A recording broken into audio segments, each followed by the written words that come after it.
Alors nous vivons sous un temps où le masculinité est sous attaque. Par quoi? Eh bien par un féminisme excessif. Et avant que vous montiez sur vos gros chevaux, je ne suis pas un anti-féministe et je vais vous expliquer pourquoi.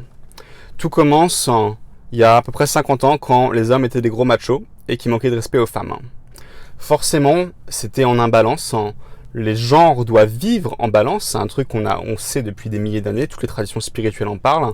Dans les traditions, en Chine par exemple, ils nous parlent du yin et du yang, cette polarité entre l'énergie féminine et masculine qui danse en fait en permanence. Donc dans toutes les traditions spirituelles, il y a cette idée que les genres sont des polarités qui dansent en permanence ensemble et qui sont nécessaires à l'harmonie dans le monde. Okay, et vu qu'il y avait un manque d'harmonie dans le monde parce qu'il y avait un excès de masculinité toxique, pas juste de masculinité, mais de toxique, une imbalance dans la masculinité.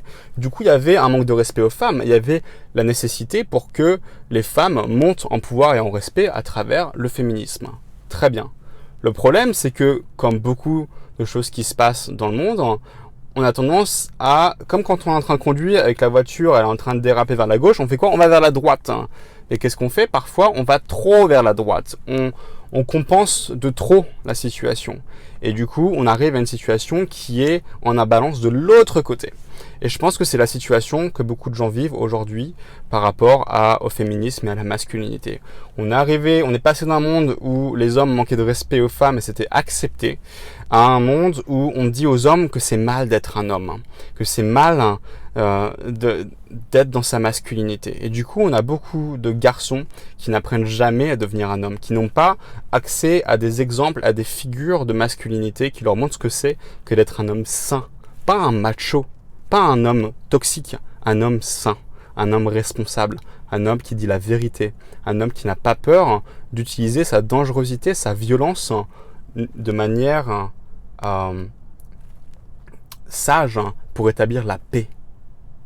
Vous comprenez? C'est quelque chose de très profond. L'idée de comprendre que l'homme est profondément violent, qu'on a une part de noirceur en nous, mais qu'on peut utiliser ça pour établir la paix. Et qu'en fait, la paix ne peut pas être établie sans la violence. C'est le paradoxe, encore une fois, de cette idée de polarité. C'est le paradoxe de la vie elle-même. Beaucoup de choses ne peuvent pas se passer sans le contraire. Et quand on prive les hommes de leur capacité à être droit, à être réel, à dire la vérité, à ne pas avoir peur du conflit, quand on leur demande d'être juste gentils et de faire peur à personne, on a un monde qui part en couille. C'est aussi simple que ça. On a des garçons qui n'arrivent pas à devenir des hommes. On a des femmes de l'autre côté du coup qui se sentent insatisfaites. Les femmes n'ont jamais été aussi insatisfaites qu'aujourd'hui. Il faut regarder les statistiques, c'est un truc de malade. Les femmes ne sont pas satisfaites au lit. Parce que elles ont beau se raconter, elles ont été indoctrinées beaucoup par les idées féministes qu'elles doivent chercher un garçon gentil. Mais en réalité, au fond d'elles, elles fantasment sur le garçon un peu plus masculin.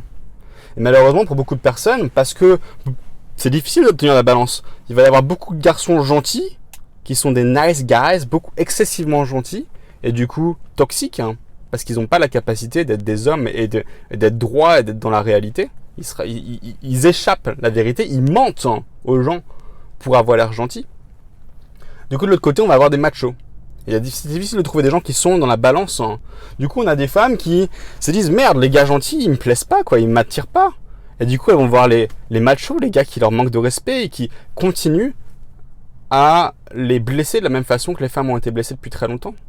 Et c'est tragique, parce que ce que vraiment les femmes recherchent, du coup, c'est l'homme qui a la capacité d'intégrer ces choses-là en lui. D'être à la fois gentil et violent, sans faire mal à personne, de comprendre la nécessité de sa force. Ok? Et du coup, c'est un processus important pour les hommes aujourd'hui d'intégrer leur noirceur, d'intégrer qui ils sont en tant qu'hommes et de devenir masculin, de redevenir masculin. Et pour le faire, c'est important de comprendre quelles sont les attaques au masculin, quelles sont les choses qui dans notre culture les ont programmées pour ne pas être masculins.